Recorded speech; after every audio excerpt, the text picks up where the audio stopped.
E a galera começou a curtir meu som, assim, e eu comecei a me dedicar, assim, em desenvolver realmente a minha trajetória na música e crescer pessoalmente, que meus processos pessoais, né, foram os grandes, assim, maestros dessa minha jornada toda. Tudo na verdade, né? A gente se desenvolve na vida a partir do que a gente se desenvolve aqui dentro. E aí a gente externa isso em tudo que a gente põe a mão, né?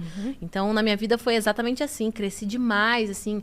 Vivi muita coisa incrível. Tipo, uma indicação ao Grammy. Tipo, quê? Dani, eu perdi. Daí que eu perdi. Eu tava lá, toda linda. Fazendo medicamento. E a Rosalia, tipo, meu, que surto, assim. Onde que foi? Foi em Las Vegas. Tudo. Fui pra Vegas, Você foi pra mano. Vegas, Tipo cara. assim, mas fui pra Vegas não turistar. Por uma indicação ao Grammy. Grammy, minha querida. Entendeu? Não, mas eu Que tenho foi um indicado? negócio dentro de mim Foi de o- voltar lá e pegar Foi uma o ainda. Gente que foi indicado? Foi o Gente. Nossa, que orgulho eu tenho de falar disso. Pelo amor de Deus. Gente, foi assim, uma coisa. Foi uma obra. momento, foi uma obra. E assim, modéstia à parte, porque eu considero, quando eu elogio esse trabalho, todo mundo que foi envolvido. E a grandeza da arte, que ela é maior muito do que o artista, né? Então, quando eu elogio uma obra de arte como Gente, não é me vangloriando, não é porque eu produzi, é porque aquilo se tornou maior do que eu. E é isso, né? Eu acho que nossa, é muito lindo quando o artista pode observar a arte dessa forma, deixando ela livre para ela se tornar até maior que ele. Isso é legado, né? Eu vou morrer, Sim. mas minha arte vai ficar ali, ela Exato. é eterna. E então, Gente, foi maravilhoso porque foi meu último álbum no gospel e foi um álbum muito desbravador porque eu queria deixar um legado. Muito louco, porque eu não sabia que eu ia fazer quando eu ia fazer essa transição, eu sabia que é um dia.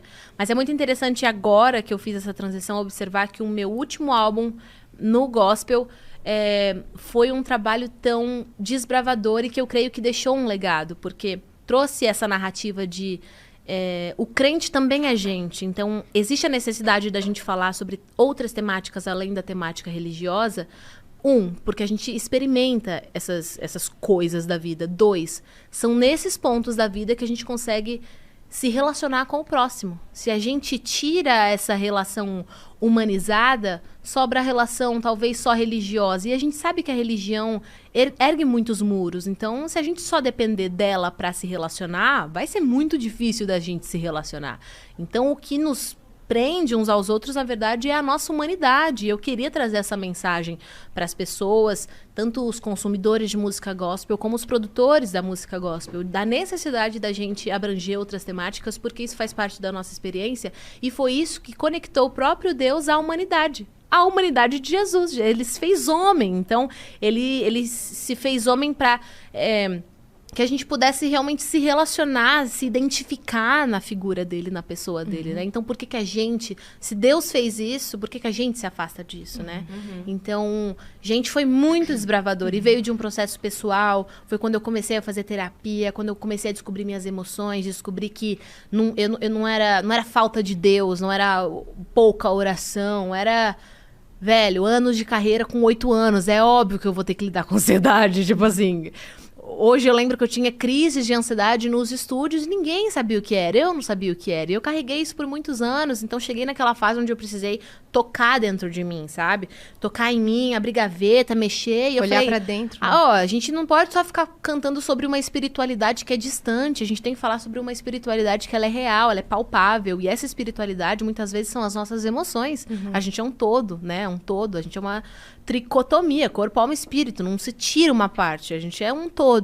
Então foi nesse processo pessoal que eu me despertei e falei, preciso fazer uma obra de arte que reflita isso e que reverbere, sabe, pelos próximos anos, pelas próximas gerações, para realmente liberar esse grito artístico, esse grito da alma e me livrar também dessa opressão que muitas vezes o cristão que é artista carrega, de se limitar só a uma temática, enquanto Deus deu a vida pra gente viver, né? Não só a experiência religiosa. Então eu tenho muito orgulho porque eu terminei o ciclo de Gente com uma indicação ao Grammy.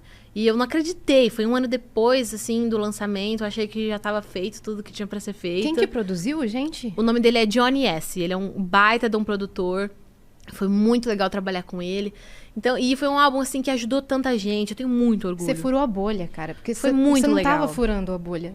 Por exemplo, você chegou numa comunidade de amigos minha que não é nem cristão, tá ligado? Esse sempre foi o meu objetivo, né? Assim, meus pais, eu carrego muito esse DNA dos meus pais. Na época que eles eram líderes de igreja, eles eram muito pra frentex, assim. A nossa igreja era uma igreja bem tradicional. Inclusive, quando eu cantei na TV pela primeira vez, não podia cantar gospel. Então, eu cantei, sei lá, Ruge, Vanessa Camargo.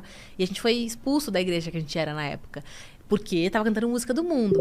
E meus pais sempre me conscientizaram, tipo, Deus não tem nada a ver com isso, a gente vai encontrar uma outra comunidade que entenda, mas o seu sonho provavelmente é Deus que tá, senão as coisas não... nele, né? Senão as coisas não estariam acontecendo. Então não precisa abrir mão do seu sonho, porque alguém te falou que você não pode cantar essa música, sabe? Então, meus pais sempre carregaram esse DNA, assim, de ouvir a voz de Deus acima da voz da religião do homem.